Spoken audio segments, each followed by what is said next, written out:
Joko Widodo menyebut hati-hati kondisi ekonomi global tahun depan. Jokowi bahkan mengulang kata hati-hati sebanyak 19 kali. Jokowi menyebut seluruh kepala negara anggota G20 sedang pusing memikirkan kondisi ekonomi global yang tidak pasti. Presiden menegaskan sikap hati-hati dan waspada harus dikedepankan pada tahun 2023.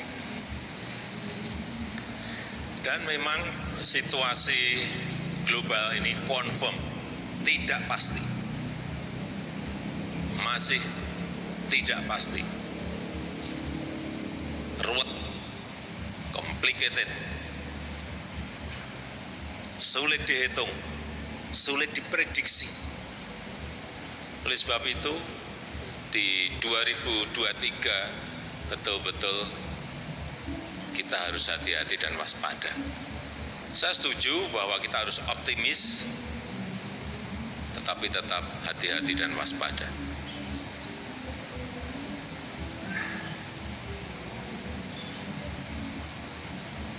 Yang pertama, menurut saya ekspor Indonesia. Yang tahun ini, tahun yang lalu melompat sangat tinggi sekali, tapi hati-hati, tahun depan bisa menurun. Karena problem di Tiongkok yang belum selesai.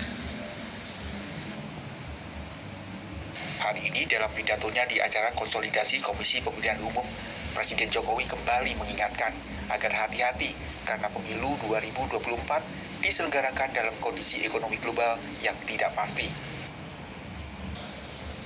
Pemilu, ini hati-hati, pemilu 2024 ini kita selenggarakan dalam kondisi ekonomi global yang diliputi oleh ketidakpastian. Kita harus memiliki perasaan yang sama mengenai ini. Ekonomi global yang sulit diprediksi, sulit dihitung, sulit dikalkulasi. Pengamat ekonomi Bima Yudhistira menyebut ancaman resesi tahun 2023 berpotensi berdampak pada nilai tukar rupiah dan lapangan pekerjaan hingga pemerintah perlu menyiapkan solusi. Jadi mulai ada perubahan strategi dan juga perlu ada kebijakan pemerintah. Idealnya Bank Indonesia dan pemerintah membuat paket kebijakan ekonomi untuk antisipasi resesi sehingga tidak terfragmentasi tapi satu padu antara fiskal dan moneter. BPS mencatat pada November 2022 terjadi inflasi 0,09%, dipicu kenaikan harga bensin, rokok, serta kebutuhan rumah tangga seperti beras dan telur. Tingkat inflasi bulan ke bulan atau month to month pada bulan November 2022 ini yaitu sebesar 0,09%.